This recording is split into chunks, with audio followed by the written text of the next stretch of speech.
Shalom, selamat pagi Bapak Ibu, Saudara-saudari yang dikasihi Tuhan Yesus Kristus.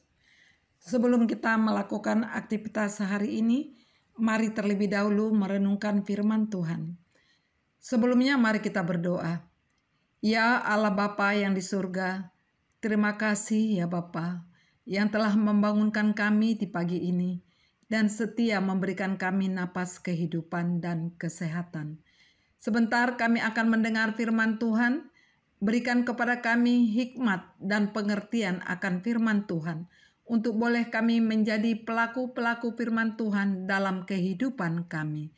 Di dalam nama anak-Mu Tuhan Yesus Kristus, Juru Selamat kami. Amin.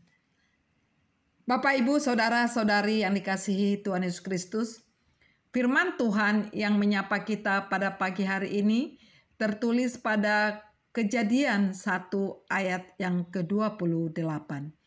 Demikianlah bunyinya.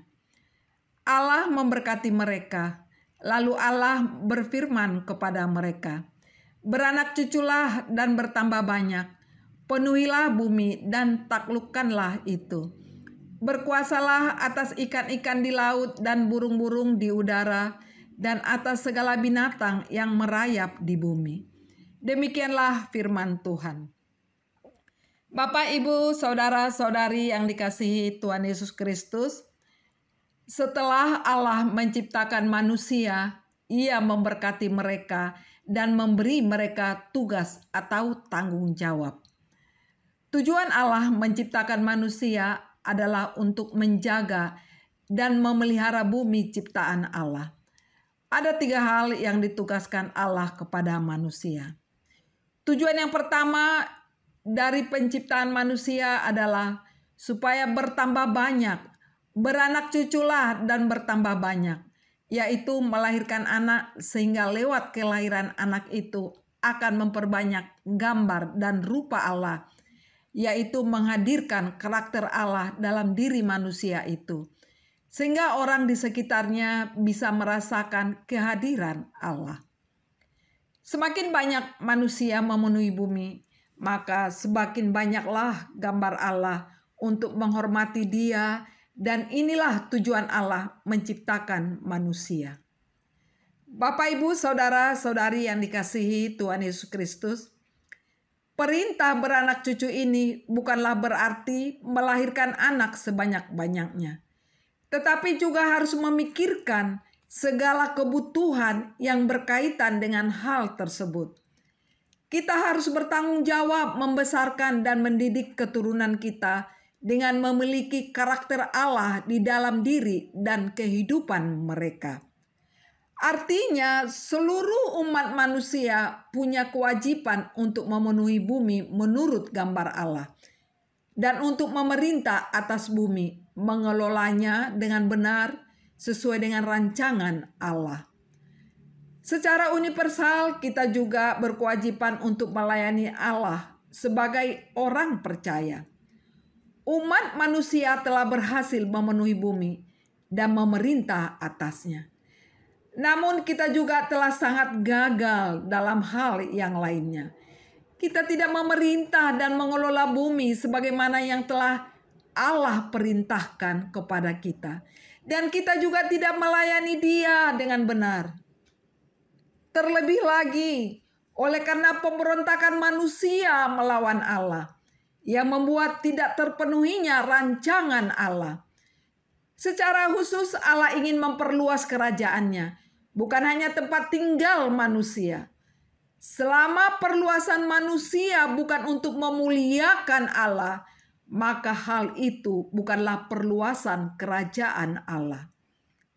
Perintah Allah kepada manusia adalah cara untuk manusia dapat berkembang dan memelihara bumi, yang berarti perintah-perintah tersebut adalah cara-cara Allah untuk memberkati manusia.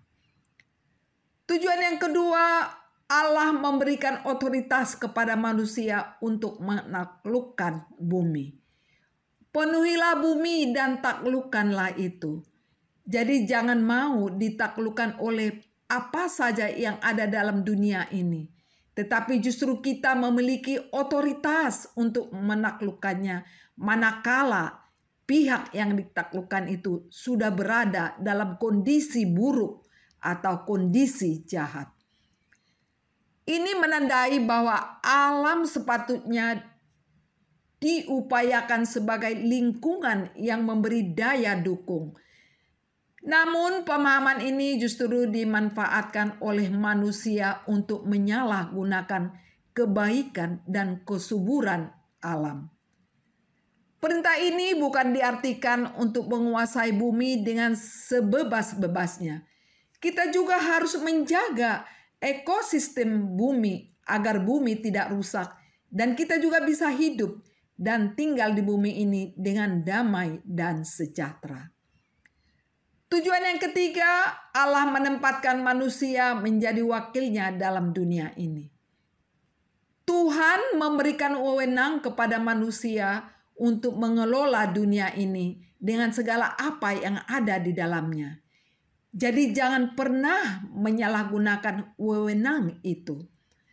Bapak, Ibu, saudara-saudari yang dikasihi Tuhan Yesus Kristus, berkuasa dikatakan di sini bukan berarti kita mau bertindak semau kita, tetapi harus bertindak yang adil dan bijaksana tanpa harus mendominasi hidup orang lain. Kita tidak merampas hak dan bagian orang lain. Berkuasa artinya kita menggunakan kekuatan, harta, jabatan, dan seluruh milik kita adalah untuk mensejahterakan hidup manusia dan memuliakan Allah.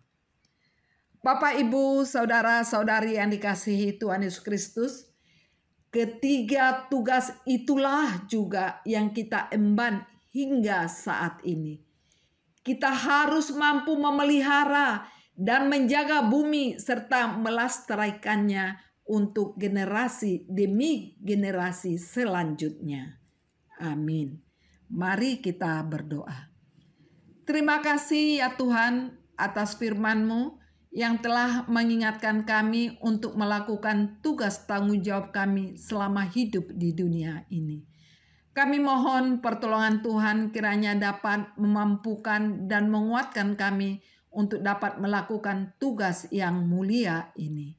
Amin.